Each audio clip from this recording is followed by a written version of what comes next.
There is one class in Baldur's Gate 3 that has the so-called main character syndrome, and why wouldn't they? This class is still the most popular class for a reason, given the recent stats that Larian Studios themselves released. And well, let's say Paladins are the true powerhouses in Baldur's Gate 3. You want to know why? Insane damage that spirals out of control quickly thanks to the Paladin's ability to stack many instances of damage through spellcasting, but also great physical damage. And in this video I will show you how to make a truly powerful Paladin in the early to mid game of Baldur's Gate 3 so you can tackle the new Honor mode with success in your new playthrough. Honor mode is the new highest difficulty in Baldur's Gate 3 that was just released and has been described as a nightmare. So we have to make our build truly adaptable to this said nightmare. And we're going to do that by embracing the power within us to the maximum, to make sure to not forget where we come from as a Paladin and, more importantly, stay true to the oath. You know, as a Paladin you have to constantly adhere to the tenets of your oath, but in turn, if we stay loyal, we will be blessed with power that makes the so-called Honor mode a mere mode that we will defeat with honor, at least for the first 7 levels, which is the focus of this video. You can tackle Act 1 in its totality and also the most of Act 2 with the build and strategy to play Baldur's Gate 3 shown in this video.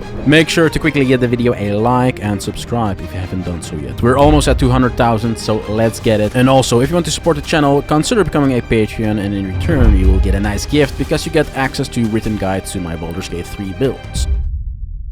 So let's then start with the build, right, and leveling. When you choose your class, you want to choose a Paladin to become a Paladin. Yes, who would have thought? But then we're immediately confronted with a major choice. Which oath do we take? Do we go Vengeance for extra damage, Devotion for retributional purposes, or do we go Ancients for that beautiful healing? If you're playing Honor mode, the hardest difficulty, Ancients is going to blow the other two out of the water, in my humble opinion, especially for the first 7 levels, and I'll explain to you why. See, Paladins already have insane damage in Baldur's Gate 3 through the power of the base class itself and just how the properties of this class work. What you're seeing right now on screen are examples of the Paladin doing absolutely nuclear damage without adhering to the vision of Vengeance or Devotion, which are more oriented towards offensive purposes. And that exactly explains my point. We have the damage already, especially with the right gear and setup that I will show you in this video. And Ancients, on the other hand, gives you insane sustain, because going the Oath of Ancients gives you Healing Radiance, which is an absolutely amazing healing ability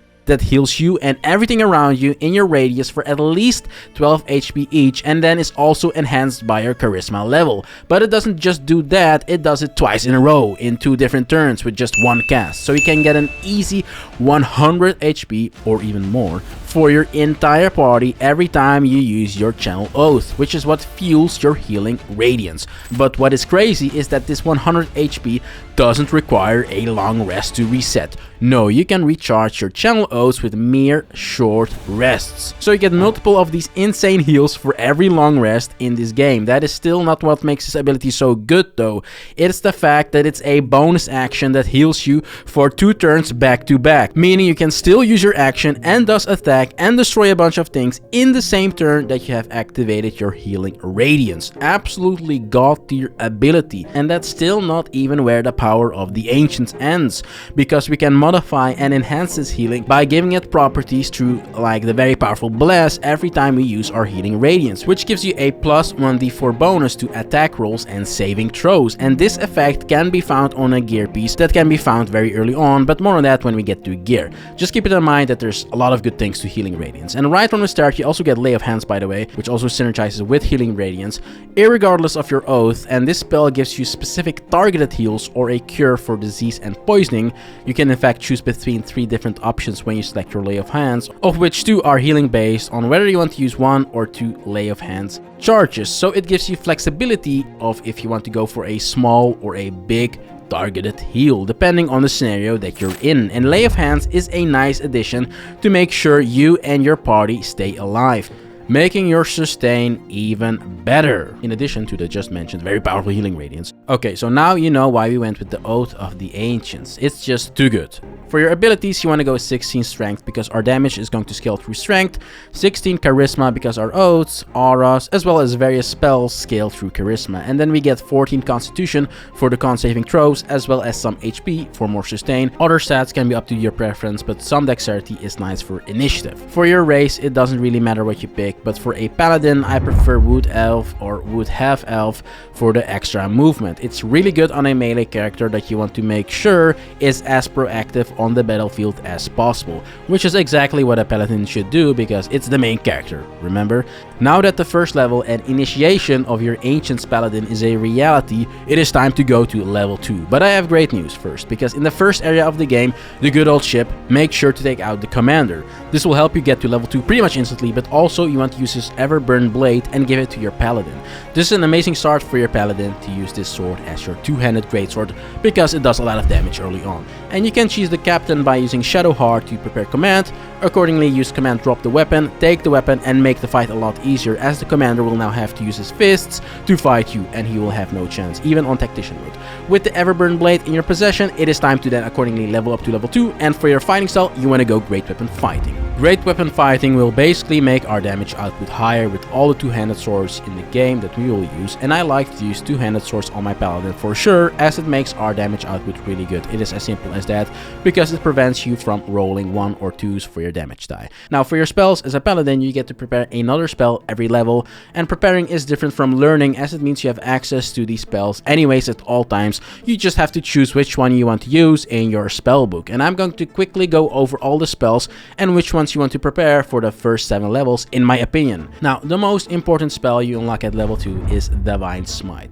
It's not one you prepare, but rather it automatically becomes a part of your kit. Divine Smite is your bread and butter spell as a paladin. It's what makes your damage numbers go high into the sky like a loose cannon, and what you usually want to prioritize your spell slots on. With Divine Smite, you can obliterate enemies within a single attack or turn easily, as it stacks on top of your normal attacks. Basically, you have to see it like this. You attack something, and while doing so, you ask for help from divinity itself, and in turn your sword will be blessed with divinity, and in turn it makes your attack as deadly as possible, and that leads into you inflicting additional radiant damage on top of your normal damage and attack. So it's kind of like attacking twice with one attack at the cost of spending a spell slot, and those numbers can get very high very quickly. However, it is very important to make sure you actually go to your reaction settings and make sure to check all the Divine Smites as a reaction for the different levels of Divine Smite as well, and check the ask prompt as well. This is very important because for some reason the game trolls you and does not activate these automatically for you, and who knows why. Because it makes you as a paladin so much stronger just with the sheer extra options you get with these options enabled.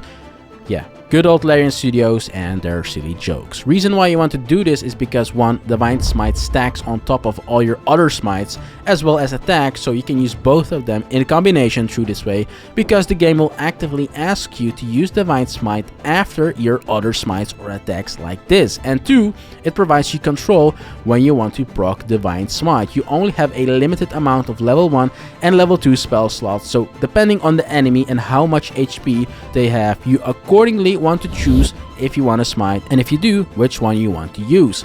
It is also important to prioritize Divine Smiting when the hit is a critical hit over a normal hit as well, because your radiant damage through Divine Smite will in fact be doubled with critical hits. So if you, yes you are following what I'm saying, it basically becomes a matter of using your limited spell slots as effectively as possible depending on the context of the battle. Of course, you don't want to use Smite when the enemy will just die from a normal attack anyways, and if you have only 1 spell slot left and are in a potential tight position, then you might want to wait for that critical hit to happen to activate your final smite for maximum damage. That was Divine Smite and everything you need to know about it. However, as a paladin, you also get a bunch of other smites, and these are much more situational, but depending on their situation can in fact be very useful. Now, you for sure want to prepare all your smites, as they are heavily bound to the class identity of the paladin, so it's a bit weird not playing with them, and yeah, they're just good. For level 1 smites, get Thunderous Smite, Searing Smite, and Wrathful Smite, so basically all level 1 smites. Thunderous Smite is one of my favorites. It causes your enemies to be prone, which means in turn your next attacks will be with advantage. And you can also use Thunderous Smites to push enemies into chasms or places that will make them die instantly. Really useful if you're seeing enemies, say near a cliff, and just want to go for it because your psychopathic tendencies are telling you to do so. Wrathful Smite, on the other hand, inflicts frightening on your enemies, which makes them stuck in place, and they will have disadvantage on ability checks and attack rolls. Basically, this is your CC Smite to inflict annoying conditions to control your enemies, and usually you want to use it on enemies that tend to stay alive longer because, for example, they have a lot of HP. Then we also have Searing Smite, your Dot Smite, as it keeps inflicting fire damage over time. Now, the fun thing about these smites is that they stack in addition with your Divine Smites like said before. So if you want to stack as much damage as possible and get rid of an enemy as quickly as possible, you would want to use one of these smites first and then Divine Smite accordingly. These smites already deal really good damage and extra damage compared to a normal attack and have utility as well, as you saw, but after using these smites and getting the damage in, the game will ask you if you want to use a Divine Smite in addition if you follow my tip to activate the reactions in your spellbook. So stacking smites is an amazing option if you want to go all out as soon as possible in the battle to make sure a threatening enemy is eliminated as fast as possible. Definitely keep that combo in mind, it's really powerful. Those were the level 1 smites, and you also get a level 2 smite after level 5, which is Branding Smite, and this one is situationally also really good. Know those annoying enemies that can go invisible? Not any longer with Branding Smite. It prevents them from being annoying and going invisible. They are exposed for what they really are, the cowards, and the light makes sure you will always see them. But let's be honest, that is if they survive the attack in the first place, because Branding Smite in itself already deals insane damage as a level 2 smite. So now that we have discussed all smites in level 1 to 7, you basically need to also consider that these smites have different elemental damage. And that's obviously done on purpose by the rule set, as it means you can use their elemental damage to accordingly get more damage out versus enemies that have weaknesses to one of said elemental damage. Do you see an enemy with weakness to fire damage when inspecting them? Use Searing Smite. Do you see an enemy with weakness against thunder damage? Use Thunderous Smite. And with continuing to analyze your enemies and what to accordingly do like that, you will get the most optimal results. Aside from the smites, you also get a bunch of other spells to prepare. I would say use all of these with lesser priority than the smites, but here is a priority system in how quickly you want to prepare these spells so you can in fact cast them. Let's go quickly over them. For level 1 spells, Shield of Faith is a good option for some extra armor class. I would also highly suggest preparing Bless till you get Whispering Promise, which I will go over in a second, so you have a higher chance to actually hit your enemies. And then Command is also great as a paladin because you can combo it with your hard-hitting attacks and smites, in the sense that you can, for example, make them prone with Command Grovel and then attack them with advantage accordingly. But Command also provides you opportunities to make enemies drop their weapon, make them flee, for example, if things go south, or make annoying casters and ranged enemies approach you to quickly get rid of them in melee space. So Command is really good. Divine Flavor is also decent, it's just extra damage. Protection from Evil and Good is situationally good as a defensive option to prevent annoying CC as well as make it harder for enemies to hit. For level 2 spells, I would say definitely get 8 if you don't have a support character for that has it already. It is basically free HP for everyone in the team, including summons, and that extra HP can get really out of control when you upcast 8, and consider how much HP is being added to your team, it's really good for sustain. Lesser Restoration is decent for removing diseases and annoying CC. And finally, Magic Weapon is actually very decent as well. Basically, it's just a better Divine Favor as it gives you extra damage but also increases your chance to hit, which is nice with the feat that we will get at level 4. Now you want to prepare your spells and make them an active part of your kit based on its priority system. In my opinion, just refer to this visual that I made for you guys when leveling. At level 3, you get another spell to prepare, so make sure to get one according to the priority system visualized here. But at level 3, we get something more important. We get Divine Health, for example, which prevents us from getting diseases, and that is quite useful. This is basically like having a condom, but for your entire body. It's very good. But more importantly, we get 2 alternative uses of your Oath charges, in case we're feeling comfortable and don't want to go defensive with Healing Radiance, but instead go more offensive because we're feeling spicy at that moment. Turn the Faithless is nice for escaping certain sketchy scenarios, but the even better one is Nature's Wrath. It's when you just want to go all out on a big HP target. use Nature's Wrath, and accordingly the enemy will be restrained, they cannot move, and will be easier to kill off. Especially because our attack rolls will all have advantage against them, which is absolutely huge, as it means all our hits will be more likely to hit, and that is very big for the feat that we will get at level 4. But be cautious and use Nature's Wrath if you absolutely do not need to use Healing Radiance. In the same line of, getting useful stuff, we also get 2 situationally very useful spells thanks to our Oath. First one being Speak with Animals, which is arguably one of the best non-combat spells in the game. It allows you to talk to animals, which opens a huge amount of extra dialogue as well as quest lines with useful rewards. So the second Oath spell that you get is Ensnaring Strike, that can ensnare enemies, and you can hit enemies with it from a distance, which is a bonus. Being ensnared means the target receives damage every turn, but also that you'll have advantage against the target, while yet again the enemy can't move, a bit like the just discussed Nature's Wrath. Now, I will still advise to prioritize using smites for your spell slots over Ensnaring Strike, but it's a nice addition regardless. At level 4, we get to choose our feat, and with our two-handed big-ass sword that we will always be using, we have to get Great Weapon Master. Great Weapon Master is going to spike our damage absurdly high, as it deals 10 additional damage at the cost of a -5 attack roll penalty. However, we will offset the attack roll penalty in various ways, thanks to gear that provides advantage, as well as blasts and other things that increase our chance to hit. As you see here, we have multiple benefits active that make our chance to hit higher, but we will get into these when we get to gear. Great Weapon Master is just great because it also provides you an attack on a bonus action in case you ran out of smites or you just really need that one additional attack, raking up your physical raw damage as a paladin as well. Oh, and don't forget to prepare another spell at level 4 according to the priority system.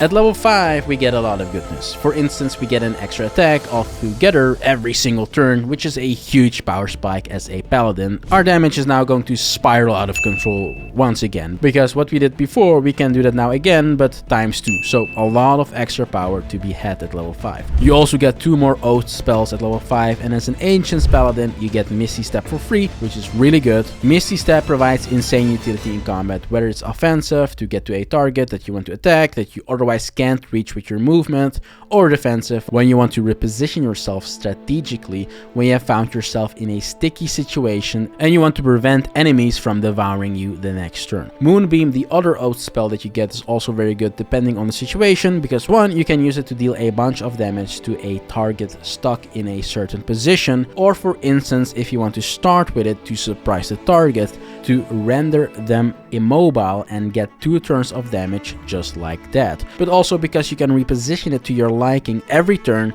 as it is a concentration spell that just stays on the battlefield, damaging whatever is beneath it. You also now get the chance to prepare level 2 spells, and according to my mentioned priority system, you can now prepare a level 2 spell. At level 6, you get to prepare another spell according to the priority system, but also we get Aura of Protection. Aura of Protection is a permanent buff that applies to your entire team and yourself, and scales with your charisma, and is actually a huge bonus. It gives your entire party a bonus to all your saving throws, meaning all those annoying spells and effects from enemies in the game will now have a harder time actually being successfully applied on you. Really good. And in the same line of, again, getting good stuff, at level 7, we get another absolutely amazing aura. Aura of Warding, another permanent buff. Basically, this aura just means bye-bye to any enemy caster, mage, warlock, whatever. Their damage against us gets reduced significantly and pretty much becomes trivial, more or less. Really insane aura. Make sure both of your auras are casted as soon as possible. And again, at level 7, we get another spell to prepare. Now, those were the choices to make in developing and playing our paladin as optimal as possible through the leveling process, and what to do in terms of in-game combat strategies. However, we also still have our gear that we need to talk about, as even as early as Act 1, you get a lot of good gear that synergizes well with our paladin. First thing we need to talk about is our sword. Now, earlier in the video, I recommended you to get the Everburn Blade as soon as possible, and it definitely is a good weapon for the first few levels. However, when you get the opportunity to go to the Grimforge, make sure to go to the merchant shop run by Corsair Greymon and buy the George Roll great sword. This sword is amazing for a paladin early on, as it's a +1 two-handed sword, so that already helps out tremendously with making sure our weapons hit actually when considering Great Weapon Master, and it also synergizes with our fighting style. But what is even better is the specific attack that comes with the sword called Colossal Onslaught. Colossal Onslaught is absolutely bonkers for a paladin because first of all, it hits everything in its line of destruction, so with it you can already just do hundreds of damage with a single attack, making it a really good weapon itself. And as you see in the village, it's crazy. But what is even better is that with Paladin specifically, it does in fact stack with your divine smites. Yes, you heard that right.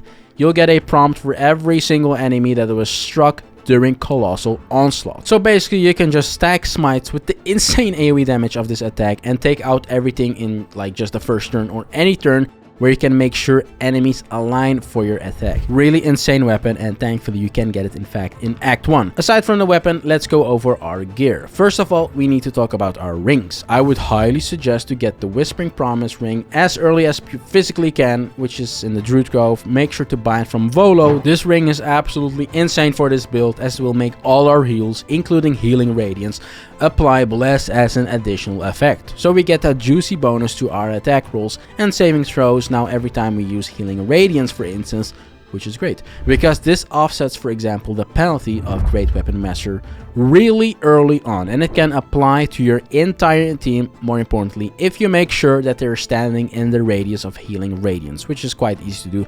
Just move them around your paladin, especially because you get 2 turns of Healing Radiance. For your other ring, I would suggest Ring of Salving, as that's another 2 HP in addition to your heal. So for your entire party, that is 16 HP extra with Healing Radiance, for example. But if you want something more offensive, I would suggest getting Caustic Band, as it applies extra damage to our weapon attacks, and as you know, we can hit multiple times per turn, so that damage stacks quickly.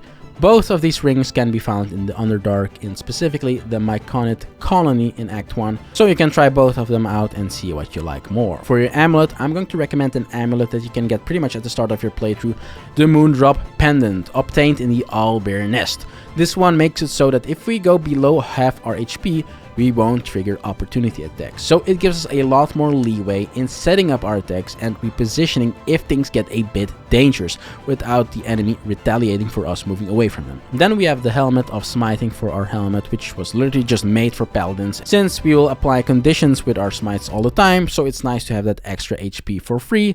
You can get it in the Selenite Post. Regarding your cloak, well, fun fact, there is not a single cloak to obtain in Act 1, so the earliest cloak to obtain is going to be the Cloak of Protection, which you can purchase at the Last Light Inn really early on in Act 2. The cloak helps out with defense and the sustain, and it's just a really good cloak. For your armor, we're going to make sure of our heavy armor proficiency as a paladin and get that adamantine splint armor, again obtainable in Act 1. And honestly, this thing is just one of the best items you can get in Act 1. It will make your paladin a juggernaut and so incredibly defensive, thanks to it reducing all incoming damage by 2, making it impossible for enemies to land critical hits on you, and applying Reeling on your enemies. Reeling is really good as it increases the chance for your enemies to miss you, and yeah, yet again, another inclusion to make our defensive capabilities as awesome as possible. It also comes with a whopping 18 armor class, so in all aspects, just a very good defensive piece that you can get in Act 1, which allows us to go for one of the best offensive items in the game for our gloves in Act 1 as well, Gloves of the Growling Underdog. This thing gives us an advantage on melee attack rolls, so